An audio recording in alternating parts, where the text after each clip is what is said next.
Arizona has been a really productive place to prospect for gold and find your own gold nuggets. And I'm going to get you in on some of the secrets of Arizona. You can understand where to go to find gold. We're going to talk about districts and counties and places that you can go to find gold in this video. So let's get started. Now, like I say, Arizona is a great place for individual prospectors. It's really a popular place, and it has certain characteristics that actually make it that way, more than what you'd think for the total amount of gold produced in the state. So we're going to dive into that. But let me show you first some of the gold that's been found there, because it's really impressive, and it's always great to look at gold. So let's look at that. This is over 4 pounds of gold taken from a hard rock mine from the dumps and the area around the hard rock mine in Yavapai County. And this is all crystalline, really nice gold. The quartz was removed from it with acid, but it's a lot of really nice looking gold.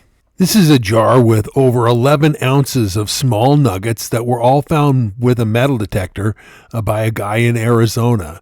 He had accumulated it over a couple of years, but he was regularly getting out and making some nice finds. This is a 28-ounce nugget that was found with a metal detector in the Oatman district of Arizona. And Oatman really isn't known for a lot of placer gold, but it's known for rich gold deposits in quartz, and that's what this is. This is a rich piece of gold quartz found in the Kingman area. Here's another piece of rich gold quartz from the Kingman area. This piece has about a half an ounce of gold in it. This is a 3-ounce nugget found with metal detectors in Yavapai County, a very productive county that had a lot of placer gold. Here's a 1/4 ounce of gold I got in Arizona using nothing but a pan when I found a real nice crevice. A friend of mine, and they were out prospecting, and we found this amazing spot that I don't think the old timers ever found before. And we took out close to a half an ounce and we split it, and I got close to a 1/4 ounce. Here's a nice 1/4 ounce nugget that was found down in the Tucson. Here's a nice 1/4 ounce nugget that was found in the Rich Hill area of Yavapai County. You see, Arizona has a whole lot of gold, and there really is a lot of opportunity if you know where to look. Now, one of the reasons that Arizona is really popular with a lot of prospectors is it's a great wintertime destination. You know, if you want to go prospecting here in northern Nevada or in northern California or one of the other, Idaho or some of the other states, it's going to be cold in December and January. And here in Nevada, there's mud and snow on the ground. And in a lot of the Sierras, there's mud or snow on the ground too. So, you know, there's a lot of places that are just not that fun to be out prospecting in the winter time. But Arizona actually has very pleasant wintertime. You know, they get storms and stuff once in a while, but generally overall it's a very dry, pleasant type of weather in the winter. Now, you probably wouldn't want to go prospecting in Arizona in the middle of summer, like in July or August, because you're likely to just be roasting, because a lot of Arizona has temperatures in the summer well over 100 degrees and not that much shade. At least in California, when I go out in the Sierras, you know, it may be 90 or even close to 100 degrees, but there's pine trees and there's shade. So there's places you can prospect and be a little bit on the cooler side without the sun beating down on you. But Arizona, great place to go in the wintertime. Now, there are guys who live there who go out in the summertime, and the trick of summertime prospecting in Arizona is you get up before the crack of dawn in the dark, and you get in your car and you drive out to whatever your destination is, so that you arrive there just at the first rays of sunlight are starting to come up over the horizon, and you get out there and do all your prospecting, and by 11 or noon or somewhere around there, it's just too hot, and you get back in your car and turn up the air conditioning and then head back home and enjoy the afternoon drinking something cold. So in Arizona, in the summertime, it can be done, but you have a half a day when it's still cool enough to be reasonable. But it's a very popular place, and lots of guys will locate themselves there in the the winter time, they'll, like if you have a trailer or a motorhome or something, you set up camp there and be working out of certain areas. And it's actually very popular with the retired snowbirds. It really is. Now, because Arizona is a really dry place, this is not a place with lots of rivers and streams and pine trees and stuff. Although, there are some rivers, there are some streams, there are some pine trees, but it's a lot of desert, okay, Arizona is. And so the prospecting methods that are used in Arizona reflect that, okay? The gold tends to be nuggety and good sized in a lot of places, so it's good for metal detecting and or dry washing. Like I say, there is some water in places, so there's places where you could sluice or pan or something like that. There's even some guys that I know that have done some dredging in Arizona, although the way it sits, a lot of times you're dredging blind, and oh boy, I remember dredging in California when it was legal, and when I'd fill up the hole with clay and you're dredging blind, that's potentially dangerous. So I didn't like doing that, and so there's not a lot of dredging that takes place in Arizona, but there is some. It's really more paradise for metal detectors and dry washers. And I've done videos that show metal detecting and dry washing kind of go hand in hand. I've had plenty of places where I found a nice nugget patch with my metal detector, and then after I got most of the nuggets out, I dry washed the area and got a whole bunch of fine gold by dry washing. So, it's a great place for individual prospectors.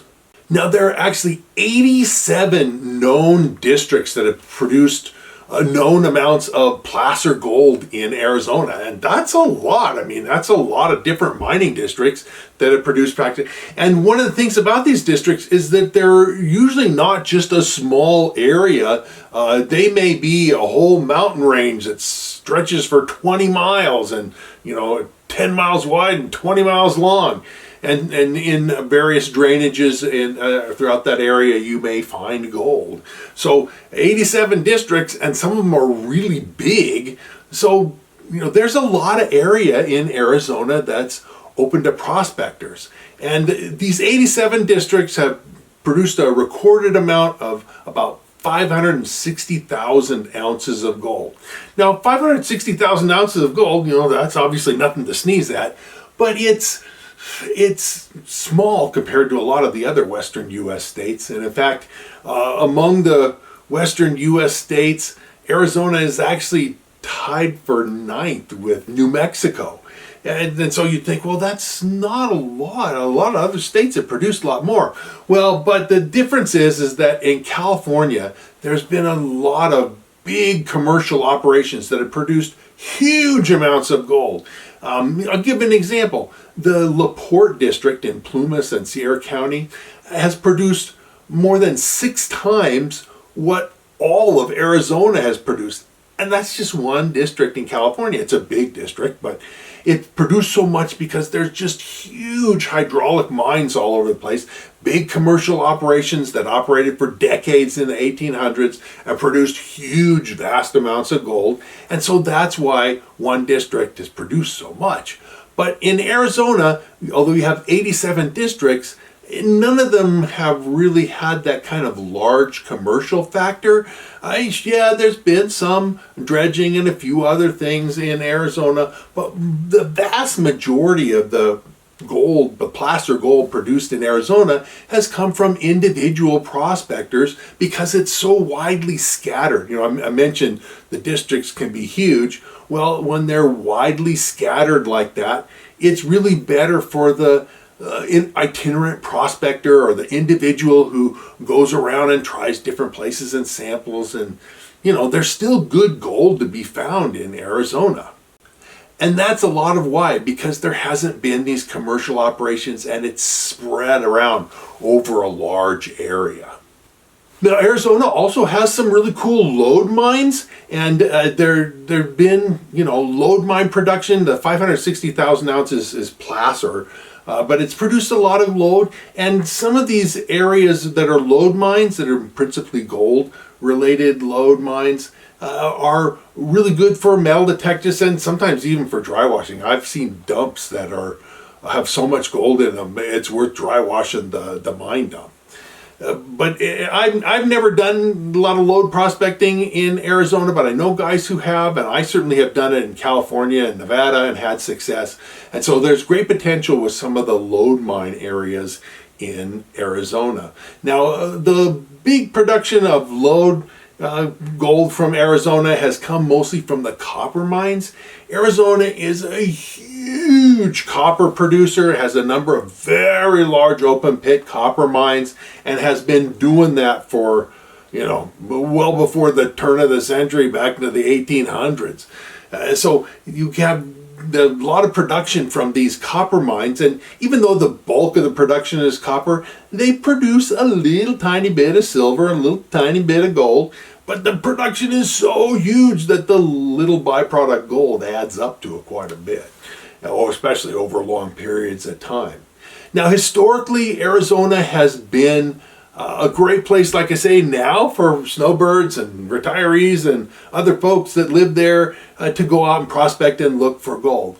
But in the 1850s, when gold was being discovered in California and Nevada and some other places, Arizona was kind of a dangerous place. There were Native American tribes that were kind of hostile toward white people coming into the area, and there wasn't a lot of supplies. So it wasn't like, even if you didn't have any problem with the Native Americans, there wasn't a store that you could just go to and get all your supplies. It was really sparsely populated, and so it was a difficult place to go prospecting.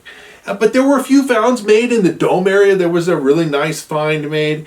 And by 1862, there were some Californians that had been in the gold rush in California that had come with either with the military or for settling the area or something like that. People that had experience finding gold. And there began to be a number of gold finds made. Basically, in the early 1860s through about 1870, there was a huge number of finds made. Rich Hill was one of the biggest ones, but Weaverville and Big Bug, Lynx Creek, the Hassayampa River, Walker, and a whole bunch of areas in Yavapai County and some of the adjoining counties as well. And it was a time of great discovery and a lot of placer gold operations going forward, but it was, again, mostly individuals or really small groups that were out there prospecting. It wasn't like it was a big company with 100 employees and operating 24/7, 7 days a week. You had that in California and some other places, and that's the big production. But the placers in Arizona tend to be small and scattered. And so, this ravine has an ounce or two of gold in it. That ravine has a couple ounces of gold in it. And it's not something that you could set up a big giant operation to take advantage of that. That's why it's there's still good gold there for individuals today. Now, Arizona has an interesting geology, and it makes it so that a part of the state is really good for gold prospecting, but another part is really not good at all for gold prospecting. It's about 60-40. So the kind of west, southwest, and south part of the state are good. It has the right kind of geology, the kind of favorable geology that will lead to gold deposits. But the other part of the state is basically it's the north and northeast part of the state that is basically buried in sandstone and limestone rocks. Probably underneath those rocks, in a few places where it's exposed, it's favorable gold rock underneath them. But some of those places, it's buried by thousands and thousands of feet of basically rock that doesn't have any gold. It's sand and limestone, sandstone, and stuff like that. It can be very pretty. The Grand Canyon is part of that. It's very beautiful, layers of limestone and sandstone, but it's not particularly, in fact, it's not good at all for gold prospecting. So let's take a look at the geology of Arizona and talk about why those areas are with the areas that are good and the areas that are not so good, and where the gold deposits are within that geology. This is a geologic map of the whole state of Arizona. And one of the things that you can see just looking at it right off is that the north and northeast part looks a lot different than the south and southwest parts. The northeast part, which is mostly, at least in this map, blues and greens and some bright yellow, those basically are signifying, at least in this map anyway, sedimentary rocks like sandstone and limestone and that sort of thing that really are not good places to search for gold. The south and southwest part, you can see, basically consists of a number of ranges and a lot of different other colored rocks, and these are basically volcanic and metamorphic rocks that for the most part are underneath those sedimentary rocks like the limestone and the sandstone that I just mentioned.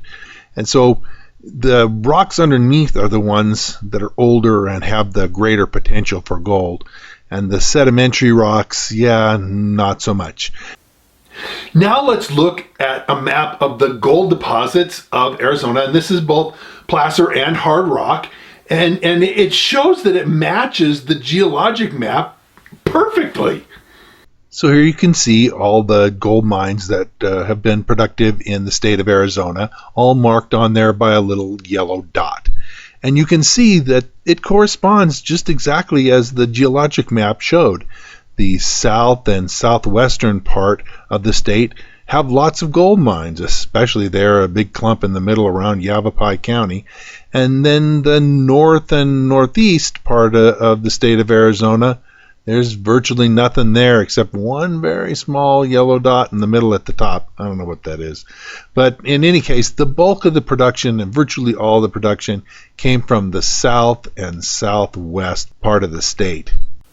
Now, as I mentioned, Arizona has 87 placer districts that have recorded production of placer gold. Now, there's places scattered through here that don't have any recorded place or any recorded production, and they may not be on this list. But we're going to take a look at some of the more popular, some of the better known areas, some of these districts, and we're going to break it up by county. And one of the things that I want to just mention, even before we get started, is a district, especially in Arizona, can be variable in size.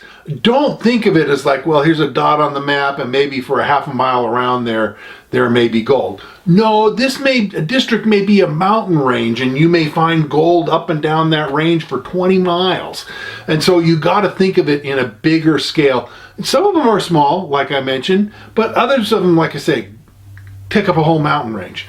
So districts are a variable thing in size. Now, in looking at all these different districts in Arizona, we're going to kind of go through it on a county by county basis. We're going to use a book by Maureen Johnson called The Gold Placers of Arizona. Let's take a look at that. So this is the reference book that most guys used in Arizona. Placer Gold Deposits of Arizona by Maureen Johnson.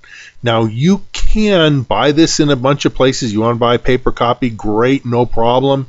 A lot of guys have them for sale. A lot of dealers have them for sale. But you can also download a free copy, a free e-copy, and I will put a link to that in the description below this video. So if you're interested in downloading a copy, check out the description and you'll see the link for it.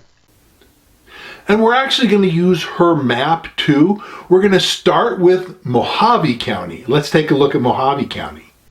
Now, as I mentioned, this is the map from the Maureen Johnson book, and I have a link to the book down below, but I'm also going to put a link to the map, to the whole map. But we're going to start by looking at Mojave County. Now, Mojave County is a popular area, and a lot of Arizona prospectors really like Mojave County as a place to go, and we're going to talk about some of the more important areas in the county.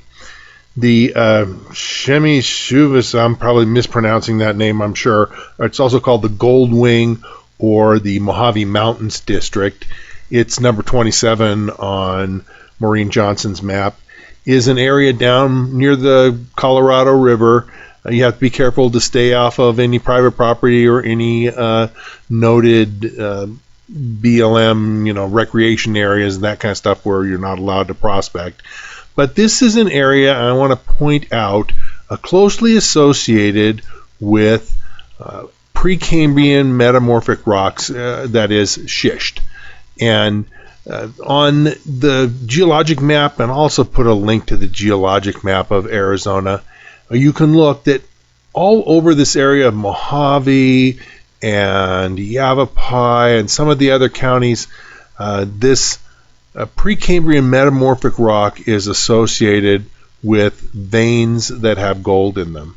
Now, that doesn't mean that every place on the map that shows that Precambrian metamorphic is automatically going to have loads of gold, but there are areas out there in Mojave County that have not been worked by other prospectors, and it's this metamorphic rock. And I've actually talked to some of them in the Black Mountains. I know a guy who went over there, and it's not shown as having any placer, but he focused on those areas of schist, and I know he found some mighty nice nuggets. So keep in mind that any place that the geologic map shows XM for, and the X is for Precambrian and the M is for metamorphic, it's a schist in most cases, that those places at least have a potential to have gold. And the Gold Wing area down there, number 27, is definitely one of those. The next one I want to talk about is on her map number 28. That's the Oatman area. And Oatman, there's been placers here and there throughout that, and again, in some places associated with the veins there at Oatman, but Oatman has not been a real huge placer producer, but still there's potential, and most of the gold that was produced in the Oatman area was very fine gold associated with some of the veins that are there. The next area is number 29. That's the Kingman area. And Kingman has produced some very nice nuggets, and it's not well known, but a lot of the ground is claimed and that sort of thing. It has another characteristic. I mentioned the Precambrian metamorphic. Another characteristic you'll find in a number of placers in Arizona is that porphyritic copper deposits, because it was a big copper open pit at Kingman, are often have with them associated veinlets on the outskirts of the district, and some of these veins can produce some nice placer gold. That's true in a couple districts in Nevada. It's true in a number of districts in Arizona. In Utah, the most productive placer area in all of Utah was Bingham Canyon, where they have a giant copper porphyry. So associated with copper porphyries are sometimes some nice gold. Number 30 is down on the Colorado River, and yes, they did find some nice gold there, but pretty much all of that is within the recreation area, and if you get caught there, you'll find that you're in loads of trouble. So you don't want to be prospecting in that area. Now, number 31, which is the King Tut, Gold Basin, Meadview kind of area, that area has produced some really nice gold for a lot of prospectors armed with both metal detectors and with dry washers, and it's very extensive, and again, it's closely associated with that XM or Precambrian metamorphic schist. That's where the gold is, and it's been very productive. I've seen some big nuggets and some very nice gold come from that. So that kind of sums up the most important and productive districts in Mojave County. Next, let's take a look at La Paz and Yuma counties and the gold deposits there. Now, before I get started here, I want to mention that La Paz and Yuma are two counties now, but when Maureen Johnson wrote her book, they were only one county. It was only Yuma. She wrote her book in the late 1960s, and the La Paz County was split off the north end of Yuma in 1983, and so obviously her book is just going to call the whole area Yuma because that's what it was when it was written. So looking at La Paz and Yuma, we'll start with the southern part closer to Yuma, and there you have the Gila City or Dome District, And that area, there's a number of placers around there. That was a very productive area, one of the more productive areas, and it may not get quite as much popularity as some other areas in Arizona. Again, this whole area, be it the Dome or the Laguna or the Muggins Mountain areas, those are all associated with the XM, with the Precambrian schist rock that's shown on the geologic map. This is also true for the districts marked 81, 82, 83, and 84, which is the Cocopah, Fortuna, La Posa, and Mohawk district. These are all areas, again, where that rock, the Precambrian schist marked as XM on the geologic map, is exposed. And it's not surprising that where that rock is exposed, there's been some placer production. And to tell you the truth, I'm sure a lot of those areas have been little explored with metal detectors and have some real potential. That whole area around Dome, both to the north with Laguna and Muggins, and to the south as well, I think all that area has some real potential. Moving north, we come to what's marked as placer number 73. It's the Tank Mountains. This is another placer associated with the Precambrian metamorphic schist marked XM on the geologic map. And then continuing on north, we come to the area around Quartzsite. Now, Quartzsite is a super popular snowbird area. People come from all over the country in cold regions to spend winters around Quartzsite. They have a huge rockhound show that lasts for weeks and weeks, and it's just an interesting area that a lot of people like to visit to go prospecting. Years ago, I had a friend who took his metal detector out there and found a 4-ounce nugget. So there's some really nice gold to be found out in that area, but I've also seen people dry washing just as well. But let's go through the 3 areas that generally lie a little bit south of Quartzsite that are important placer producers. The first of these is the La Paz district, and I'm told that some of this is now included, maybe even a lot of it is now included in an expansion or a redoing of an Indian reservation that in the past was to the north. But historically, La Paz was a huge producer.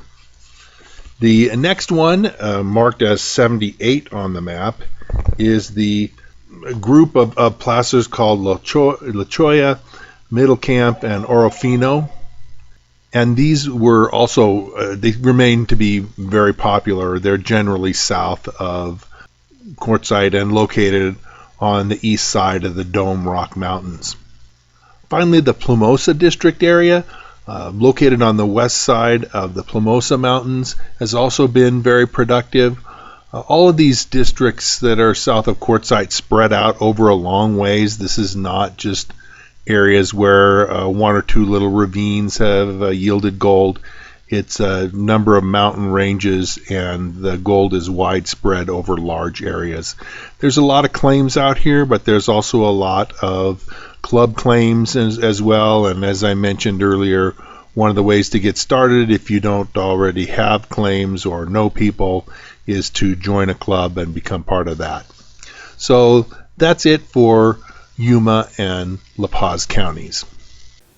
Next, we'll take a look at Maricopa, Pinal, and Gila County. So Maricopa is the county that Phoenix is located in, and of course a big population center for the state there. The principal areas of placer mining in Maricopa County would be the San Domingo, which is marked as 19 on the map, the Vulture area, which is marked as 18, and Bighorn, which is marked as 17. All of these maps are, or all of these districts are related to, again, the Precambrian schist and outcrops of related rocks. Sometimes on the map you'll see in this area a XMS instead of just XM. And XM is undivided metamorphic rocks, Precambrian age, whereas XMS is divided to Precambrian metasedimentary rocks, which includes schist. And then what you get is the geologic map is a composite map made by different people, and maybe one geologist doesn't divide out to different kinds of Precambrian metamorphic rocks and another guy does, and so you get slightly different markings. But for intents and purposes, the XMS and the XM schist are pretty much the same thing. So again, the San Domingo area is very popular and certainly produces a lot of gold. It's easily accessed from Morristown and some of the areas around there. The Vulture area is also not far from there, not far from Wickenburg, and I know has produced small nuggets for metal detectorists. And then the Bighorn again is a little further out there, but also an interesting area for metal detecting. Finally, the last district for Maricopa that I'm going to go over is the Cave Creek district, marked as number 20 on the map. And again, this is a area where you have the XMS and XMV.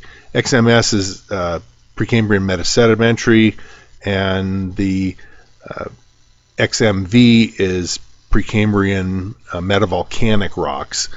This is basically more greenstones, but for most people this can end up looking a lot like schist anyway. And I have actually found gold in Arizona in the metavolcanic rocks too, the Precambrian metavolcanic. So it's also an interesting area to take a look at. For Pinal County, the only one we're going to take in of note is going to be the Old Hat, Canada del Oro area, which is really a lot closer to Tucson than it is to some of the other population centers. But it was a productive area, and it's located a comparatively short distance north of Tucson. For Gila County, we'll take a look at Payson, Globe, and Dripping Springs. And the Globe Miami district has been productive. It's another one of these that I mentioned earlier that's associated in the general vicinity of the big copper porphyry mines. Globe was noted for its big mining operation. I think they still have some copper mining that goes on there. And on the periphery of some of these districts, like I say, there's little veinlets. It's not unusual to have silver base metal or gold, and even veins that yield placers in the area around these big copper porphyry districts. Payson has a significant area that it's produced some gold, and a lot of it was from near a mine called the Oxbow mine, but there was an area around there that produced placer gravels. And then also the Dripping Springs area, where placer gold has been found for a fairly large area on the southwest and northeast flanks of the Dripping Springs Mountains. Okay, let's take a look now at Yavapai County. Now, Yavapai is kind of the heart of placer mining in Arizona. There's a huge area here that's part of the Bradshaw Mountains, and there's numerous outcrops of the Precambrian, either metavolcanic or meta-sedimentary, or just undivided XMS. And it's all this is why that rock is in many places called the Yavapai schist. And it's gold bearing, and there's a huge number of districts here, and they're much bigger than the map would imply. I mean, I can just read them off: the Lynx Creek drainage, the Hassayampa River drainage, Big Bug Creek drainage, Turkey Creek drainage, Black Canyon drainage, Humboldt Creek drainage, the Weaver and Rich Hill area, Kirkland area, Copper Basin area, and Granite Creek area. And all of these are widespread, and have basically numerous little tributaries that add gold to the whole drainage area, and many prospectors have been very successful going up little side creek drainages, especially ones that drain these Precambrian metamorphic rocks, and have good luck with them. And there's many little districts with names and a lot of, like I say, little creeks and areas and drainages that people have worked and found surprising amounts of gold. I know people who have found some nice pockets in here. I know people who have found good sized nuggets in this area. I know people who've had a lot of luck. And so this is another area where you can take your geologic map and look at it and see, and take a topographic map and look at it and see, and try to find those areas that are draining the right kinds of rocks, the favorable hosts for gold. And take your metal detector, your dry washer, your pan, or whatever up there, and do some prospecting and see what you can find, because there are small tributaries here that may never have been worked, especially if you have to hike back in a ways to get to them. The last district that we're going to talk about for Yavapai is Baghdad, and it's way over in the western part of the county. It's marked as number 65 on the map, and this also is another area that's closely associated with that Precambrian metamorphic rock. And so, again, understanding what that kind of rock looks like and knowing how to read a geologic map and a topo map, you can do pretty well putting yourself in areas with good potential. Now, of course, not every area that has this kind of rock is going to instantly be productive for gold. Of course not. The rock outcrops all over the place in a lot of areas, and not every single area has gold. But there's many of them that do, and if you're in an area working this kind of rock, you're in an area that certainly has potential. Next, we'll take a look at Pima and Santa Cruz, the Tucson area. Now, by far the greatest producer in Pima County has been the Greaterville district. Greaterville has been a really great producer over the years, and I know a lot of guys who've found really big nuggets at Greaterville, and I'm talking stuff like 10 ounces and more. So the really large nuggets come from this area, and it's spread over a large region. It's not just one or two little drainages. The Greaterville area has a lot of good potential to offer to the prospector. Also, the Arabica district, that's also been very productive and also extends over a large area. And finally, Sierrita Mountains. That area also is fairly large and extends over a large area and has been productive to prospectors. As far as Santa Cruz, the Oro Blanco, I've hunted in the Oro Blanco district, and it extends actually right on down to the Mexican border.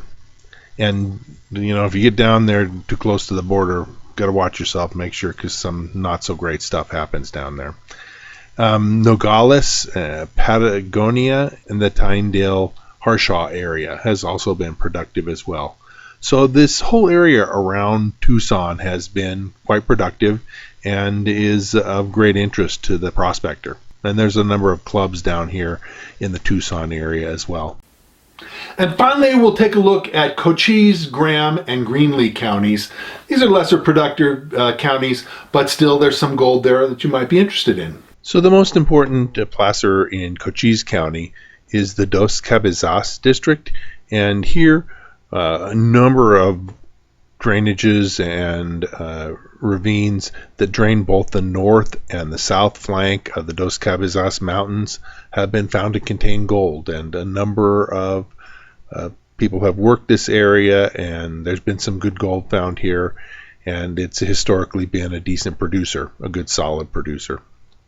As far as Graham and Greenlee counties, the biggest producer has been the Morenci district. This is another placer district closely associated with a large copper porphyry deposit.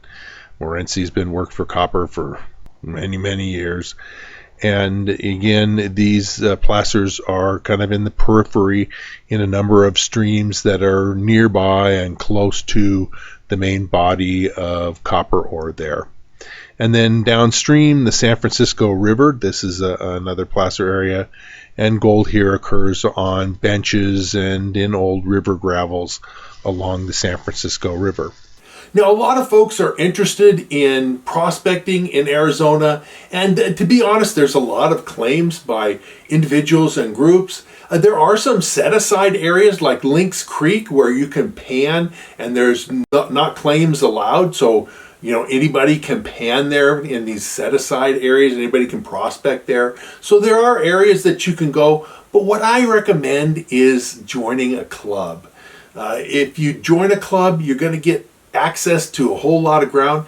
The Roadrunners alone, which is probably the biggest club in Arizona, but the Roadrunners alone have over 200 claims that they maintain for their members. So, it's not like, there's no place for you to go.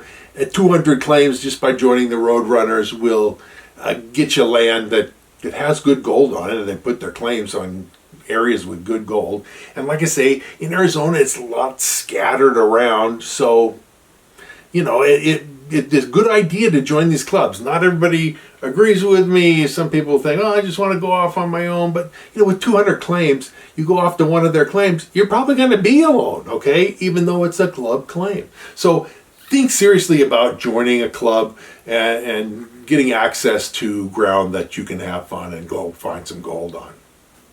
Now, whatever kind of prospecting you're doing in Arizona, whether it's metal detecting, dry washing, panning, whatever you're doing, finding gold is a skill. It's not something where you're likely to just accidentally stumble onto a whole bunch of gold. It's the more you know, the more you're likely you're going to find it. And at today's prices, you want to be successful, right? At $3,800, because it basically, today I'm filming this, it's pushing $3,800 an ounce. That's an amazing price, and you don't have to find a huge amount of gold for it to be well worth your time. So the knowledge that you have makes you more successful, and in order to impart to you that knowledge and skill, I wrote a book. It's called Fistful of Gold, and it talks about that. And I've also partnered with an outfit called High Plains Prospectors. They're a full line equipment dealer, and you can get a discount on any equipment that you buy from them by using the passcode or the discount code that's Chris Ralph. It's all caps and no space in between Chris and Ralph, CHRASRALPH. And I'm going to tell you a little bit more about my book and about High Plains right now. This is my book, Fistful of Gold. It's an encyclopedia of everything you need to know to go out and find gold for yourself. It distills down my 45 years of experience out in the field prospecting, as well as my degree in mine engineering. It's, like I say, an encyclopedia. There's a lot to it. It's over 250,000 words long, hundreds of pages with hundreds of illustrations, teaching you what you need to know about geology, about mining districts, about techniques of finding gold. It covers metal detectors, sluicing, panning, dry washing, high bankers, you name it, it's covered in there. It talks some about platinum and diamonds, but it's mostly about gold because gold is more widespread. It is not so much a book about where to find gold, but a book about how to find gold. Because even if you have a location where gold was mined in the past and you go out there, well, where should you look to be successful in your prospecting, to find the gold that's there? This is the book that's going to tell you that information. I spent most of 10 years writing this book, so I thought a long time about it. It's got, like I say, lots of information. and lots of illustrations, and I've had results from people who bought it.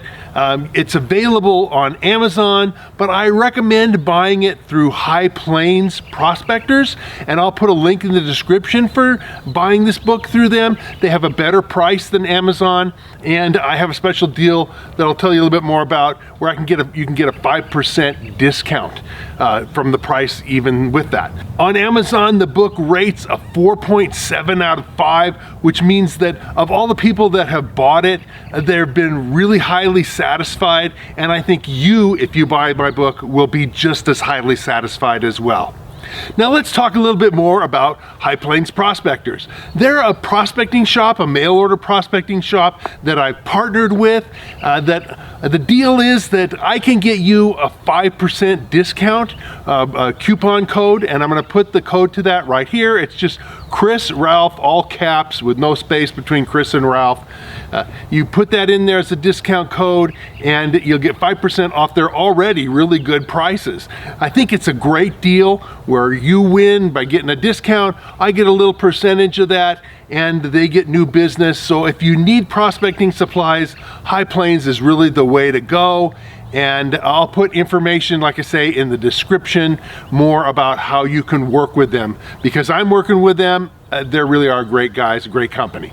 For even more information, I also have a website, and I'm going to show you my webpage and talk a little bit more about that right now. This is my webpage. It's located at NevadaOutbackGems.com. You can Google it, or I have a link down in the description below. But there's lots of information here, miscellaneous stuff, pictures, some historic information as well, stories. It's got a lot of great fun stuff. You'll probably be interested in it. Now, on all of my YouTube videos, I encourage you guys to ask questions. If you have thoughts, comments, suggestions for things that I ought to look at in my videos, things that you want to find out more about, and I answer 100% of my questions. There's not very many YouTubers out there that answer 100% of their questions. I'm one of the few. And so I will do my best to answer what you have. I mean, I only can write so much. Sometimes the answer is something where I'm going to recommend that you buy the book and read about it. I also ask that you subscribe to my channel, click the bell notification so that every time I come out with a new video, you'll be able to watch it. And like I say, I cover a huge amount of topics.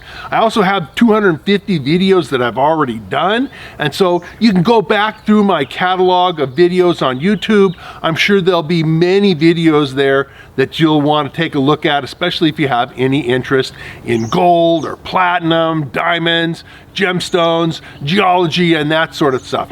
My YouTube site is going to be right up your alley.